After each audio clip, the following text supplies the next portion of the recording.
सोचिए, एक नियम बनाया जाए भेदभाव को रोकने के लिए, और वही नियम भेदभाव करने लगे। अजीब है ना? यूजीसी के नए नियमों के साथ कुछ ऐसा ही हो रहा है। चलिए समझते हैं ये पूरा मामला है क्या। तो सवाल ये उठता है कि क्या कोई कानून ऐसा हो सकता है जो कुछ लोगों की तो हिफाजत करे लेकिन बाकियों को बिल्कुल बेसहारा छोड़ दे। यही वो बड़ा सवाल है जिसके इर्द गिर्द आज की हमारी ये पूरी चर्चा घूमेगी। तो देखिए, हम इसे कैसे समझेंगे। सबसे पहले तो ये जानेंगे कि ये विवाद शुरू कहाँ से हुआ, फिर नियमों में आखिर बदला क्या है और लोग इसे बराबरी के खिलाफ क्यों कह रहे हैं। एक असली कहानी भी देखेंगे कि इसका असर लोगों पर कैसे पड़ सकता है, और आखिर में बात करेंगे कि क्या कोई बेहतर रास्ता हो सकता है। तो ये पूरा मामला जुड़ा है यूजीसी यानी यूनिवर्सिटी ग्रांट्स कमीशन और उसके 2026 में आने वाले कुछ नए नियमों से। अब इस पूरी कहानी को समझने के लिए हमें इसके किरदारों को जानना होगा। एक तरफ है यूजीसी, जो आप जानते ही हैं भारत में हायर एजुकेशन के लिए सारे नियम कायदे बनाती है, और दूसरी तरफ हैं स्टूडेंट्स, जिनमें से कुछ एससी, एसटी, ओबीसी कैटेगरी से हैं और बाकी जनरल कैटेगरी से।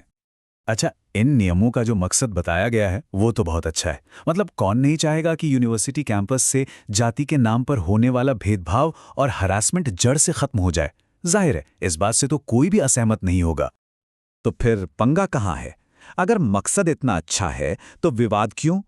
विवाद है बदलाव में, और बदलाव भी कोई छोटा मोटा नहीं। चलिए देखते हैं कि कैसे एक नियम जो सबके लिए था वो अब सिर्फ कुछ लोगों के लिए हो गया है। यही है इस पूरे मामले की जड़। देखिए, 2023 तक जो नियम थे वो कहते थे कोई भी स्टूडेंट, मतलब एनी स्टूडेंट, जातिगत भेदभाव के खिलाफ सुरक्षा का ये छाता हर किसी के लिए था, चाहे वो किसी भी कैटेगरी का हो। लेकिन अब 2026 के नए नियमों में ये सुरक्षा सिर्फ एससी, एसटी और ओबीसी स्टूडेंट्स के लिए ही रह गई है। और रुकिए, बात सिर्फ यहीं खत्म नहीं होती। अब नियम ये कहता है कि जैसे ही कोई शिकायत मिली, यूनिवर्सिटी को फौरन एक्शन लेना होगा। मान लीजिए सस्पेंड करना होगा। पहले जो एक शुरुआती जांच होती थी ना, उसे खत्म कर दिया गया है। और सोचिए, अगर किसी ने झूठी शिकायत कर दी तो पहले उसके खिलाफ भी कुछ सेफगार्ड्स थे, वो भी हटा दिए गए। मतलब झूठी शिकायत करने वाले की अब कोई जवाबदेही ही नहीं है। बस इन्हीं बदलावों की वजह से सबसे बड़ा सवाल खड़ा होता है, क्या ये नियम हमारे समानता के अधिकार, राइट टू इक्वालिटी, पर सीधा हमला नहीं है? और इस तर्क का आधार है हमारे संविधान का आर्टिकल 14। ये आर्टिकल साफ साफ कहता है कि कानून के सामने हर कोई बराबर है। जो लोग इन नियमों का विरोध कर रहे हैं, उनका कहना है कि ये नए नियम इसी बराबरी वाले उसूल को तोड़ रहे हैं। और इसीलिए इस सोर्स में इन नए नियमों को संविधान की आत्मा पर सीधा हमला कहा गया है। ये बहुत बड़ी बात है। तो जो सोर्स है उसके मुख्य तर्क क्या हैं? चलिए एक एक करके समझते हैं। पहला, ये नियम सिर्फ जन्म के आधार पर एक ग्रुप से कानूनी सुरक्षा का हक छीन रहे हैं। दूसरा, देखिए, आरक्षण एक अलग चीज है और बेसिक सिक्योरिटी का अलग चीज। ये नियम दोनों को मिला रहे हैं। तीसरा, ये आज की पीढ़ी को इतिहास में हुई चीजों के लिए सजा देने जैसा है। और शायद सबसे खतरनाक बात ये कि अब एक्शन सबूत पर नहीं बल्कि सिर्फ किसी के एहसास पर लिया जा सकता है।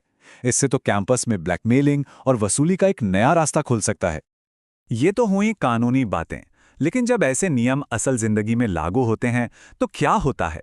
इसका एक इंसानी पहलू भी है, और ये सोर्स हमें विष्णु तिवारी की कहानी के जरिए यही समझाने की कोशिश करता है। ये कहानी एक चेतावनी है। ये दिखाती है कि जब कानून का तराजू एक तरफ झुक जाए तो कितनी बड़ी तबाही हो सकती है।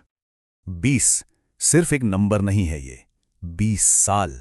सोचिए, अपनी जिंदगी के 20 साल जेल में बिताना, और वो भी ऐसे जुर्म के लिए जो आपने किया ही ना हो। यही विष्णु तिवारी के साथ हुआ। विष्णु तिवारी पर भी कुछ ऐसे ही एक तरफा कानून के तहत झूठे इल्जाम लगे थे। कोई ढंग की शुरुआती जांच नहीं हुई और उन्हें सीधा जेल हो गई।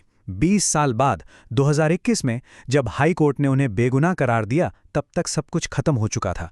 उनके माँ बाप गुजर चुके थे, घर तबाह हो चुका था। क्या कोई उनके जीवन के वो 20 साल लौटा सकता है? नहीं। और विष्णु तिवारी की यही कहानी हमें उस सबसे बड़े सवाल पे लाके खड़ा कर देती है जो सोर्स पूछ रहा है। क्या यूजीसी के ये नए नियम हमारे यूनिवर्सिटी कैंपस में ऐसे ही और विष्णु तिवारी बनाने की जमीन तैयार कर रहे हैं? ठीक है, तो समस्या तो हमने समझ ली, लेकिन क्या इसका कोई हल है? अच्छी बात यह है कि सोच सिर्फ प्रॉब्लम गिनाकर नहीं छोड़ता, बल्कि कुछ रास्ते भी सुझाता है। चलिए देखते हैं कि वो क्या है। सोर्स के मुताबिक एक बैलेंस्ड कानून के लिए 4 चीजें की जा सकती हैं। पहला, कोई भी शिकायत एक लीगल एफिडेविट मतलब शपथ पत्र के साथ ही दर्ज की जाए। इससे झूठी शिकायतों पर रोक लगेगी। दूसरा, कोई भी एक्शन लेने से पहले 72 घंटे के अंदर एक इंडिपेंडेंट कमेटी उसकी जांच करे। तीसरा, नियमों में वापस किसी भी जाति या एनी स्टूडेंट वाले शब्द लाए जाएं ताकि कानून सबके लिए बराबर हो। और चौथा, फोकस इस बात पर हो कि अपराध क्या हुआ है, न कि इस पर कि करने वाले या सहने वाले की जाति क्या है। और इन सारे सुझावों के पीछे जो एक बुनियादी सोच है वो बहुत सीधी सी है। कानूनी सुरक्षा एक यूनिवर्सल राइट है, सबका हक है। ये कोई ऐसा प्रिविलेज नहीं है जो किसी की जाति देखकर दिया जाए। और अपनी बात खत्म करते हुए सोर्स सरकार के ही एक बहुत मशहूर नारे की याद दिलाता है, सबका साथ सबका विकास, और कहता है कि ये सिर्फ एक नारा बनकर नहीं रहना चाहिए, बल्कि देश की हर पॉलिसी, हर कानून की आत्मा में बसना चाहिए। तो ये पूरा मामला हमें एक बहुत बड़े और मुश्किल सवाल के साथ छोड़ जाता है। वो ये कि एक समाज के तौर पर हम इतिहास में हुए अन्यायों को सुधारने और आज हर नागरिक को बराबरी का हक देने के बीच एक सही संतुलन कैसे बना सकते हैं।